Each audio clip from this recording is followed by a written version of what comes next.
자, 케네디 대통령은 머리에 총을 맞고 쓰러진 후 병원으로 후송되죠. 그리고 그는 30분 만에 숨지고 맙니다. 대통령으로 재임한 지 3년 만에 46살의 나이로 생을 마감하게 됩니다.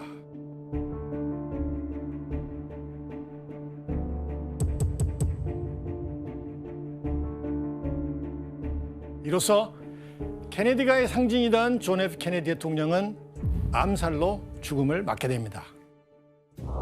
케네디가의 최대이자 최악의 비극으로 기록이 됩니다. 와.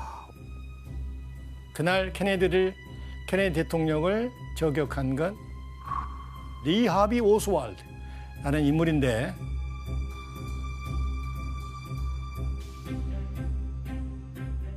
텍사스 교과서 빌딩에서 근무하던 그가 이 창고 건물의 6층에서 케네디를 향해 총을 쏘았고 당일 오후 2시 영화관에 숨어 있다가 체포됩니다.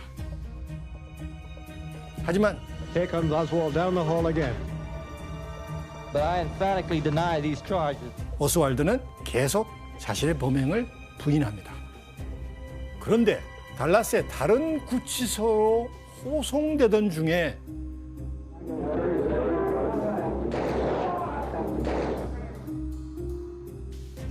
나이트클럽 주인인 잭 루비의 총에 맞아 죽어버립니다. 사망하고 마는 거예요. 와.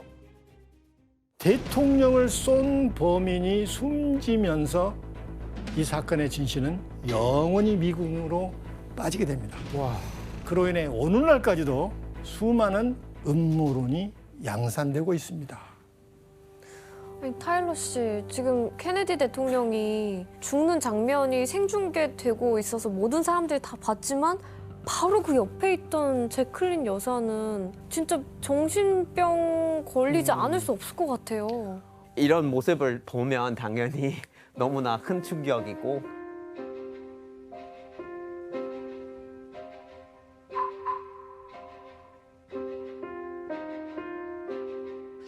사람들한테 남편을 어떻게 했는지 이제 보여줘야 된다 하고 어떻게 보면 되게 강한 정신이 있는 것 같아요. 모든 사람들이 그 당시에 어디 있었는지 뭐 하고 있었는지 기억이 날 정도예요. 우리 아빠한테 물어보니까 그때 뭐 과학 수업 듣다가 갑자기 학교 아내 방송 나오는 거예요. 대통령 암살됐다. 그래서 학생들 다 충격받고 그때 전 국민이 좋아하던 대통령이니까 전국의 비극이었어요. 이렇게 한순간에 나라의 대통령을 잃은 국민들은 비탄에 잠길 수밖에 없었죠.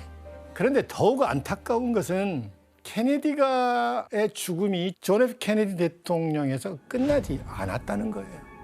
다음번 비극의 주인공이 된 건 케네디가의 7번째, 즉 셋째 아들인 로버트 케네디였습니다. 로버트 케네디는 존 F 케네디에게 있어서 굉장히 중요한 정치적 동반자였습니다.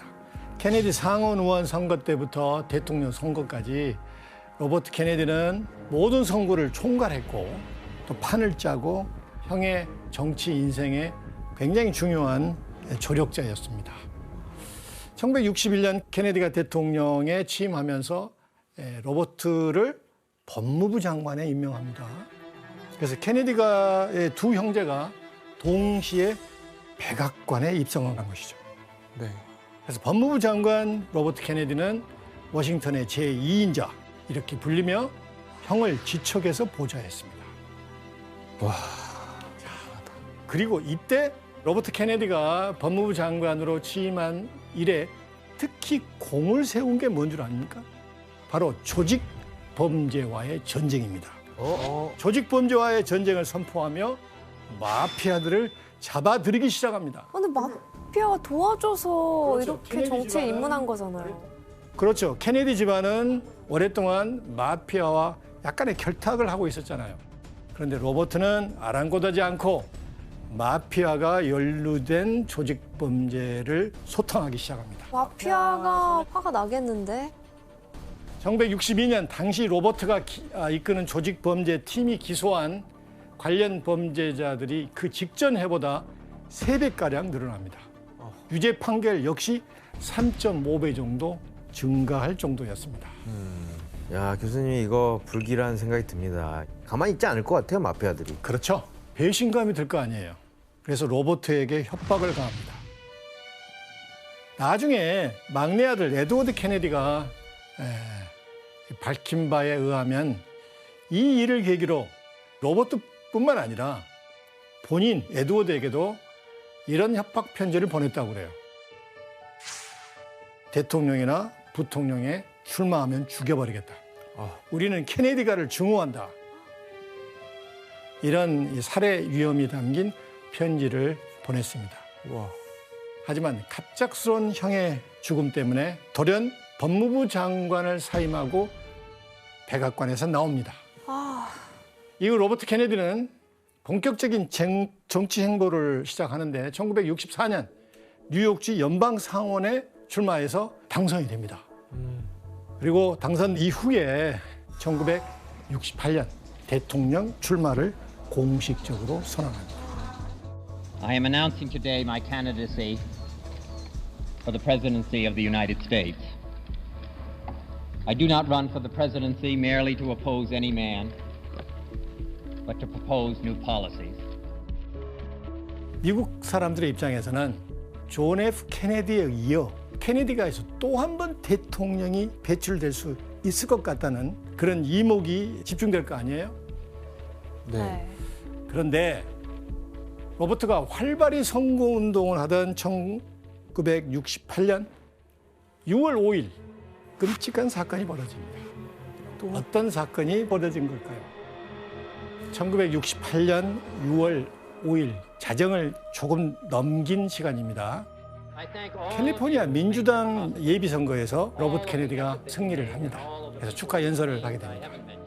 So, my thanks to all of you, and now it's on to Chicago, and let's win there.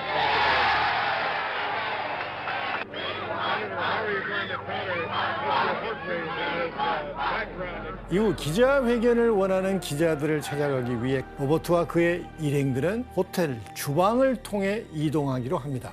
그런데 이때 왜?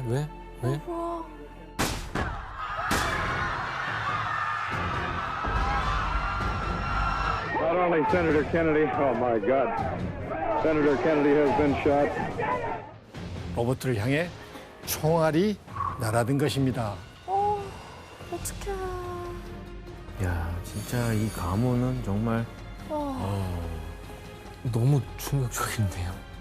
이때 시르한이라는 팔레스타인 청년이 쏜 총알이 로버트의 머리를 관통했고 이후 병원으로 실려갑니다. 뇌에 박힌 총알을 빼내기 위해서 수술을 했지만 25시간 만에 숨지고 맙니다. 아이고. 이로써 로버트 역시 42살의 나이에 그의 형 존 F 케네디처럼 암살당하고 만 것입니다. 케네디가의 5번째 비극이자 2번째 암살이었습니다. 아이고. 이때부터 케네디가의 비극은 비극이 아니라 저주라고 얘기하기도 합니다. 진짜 맞다. 저주. 연이은 케네디가 형제의 끔찍한 죽음의 미국은 충격과 동시에 슬픔에 잠겼겠죠. 그로 인해 로버트 케네디의 장례식 행렬에는 200만 명에 달하는 인파가 몰렸습니다. He gave us strength in time of trouble, wisdom in time of uncertainty, and sharing in time of happiness. He will always be by our side. 시신이 운구되는 동안 기차역마다 사람들이 로버트의 마지막 가는 길을 배웅하는 걸 보면 미국인들이 그 죽음을 얼마나 안타깝게 생각했는지 짐작이 가죠? 타일러 씨, 근데 범인은 로버트마저 왜 죽이려고 한 거예요, 암살을? 그 시르한이라는 사람이 원래 이제 뭐 팔레스타인에서 들어온 이민자인데 케네디의 어떤 친이스라엘 정책이 못됐다 해서 굉장히 많은 불만을 품고 있었고 그렇게 얘기를 하는데 근데 또 본인이 총을 쏜 적이 없다고 또 번복을 한 적이 있어요. 근데 또 이거 관련해서 또 마피아가 관련이 있다고 또 얘기하는 사람이 있는데 근데 그거는 뭐 구체적으로 알지는 못하는 상황이죠. 아, 정확하게 밝혀진 건 없군요. 교수님, 조셉 케네디가 이 아들들을 대통령으로 만들겠다는 그런 야망에 부풀어 있었는데 두 아들이 연달아서 암살당했잖아요. 충격이 너무 컸겠어요. 예. 근데 아버지는 존 F 케네디가 암살되기 한 1년 전에 이미 스트로크, 뇌출혈로 떨어집니다. 그래서 오랜 투병 생활을 합니다. 어떻든 로버트 케네디가 죽고 그 다음에 1969년에 아버지도 지병으로 사망합니다. 아, 그랬구나. 이렇게 케네디가 형제의 연이은 암살 뒤 이제 가문의 네 형제 중 누가 남았는가요? 네, 유일하게 남은 케네디가의 막내 에드워드 케네디. 과연 그는 케네디가의 비극에서 벗어날 수 있었을까요? 벗어나야죠 이제.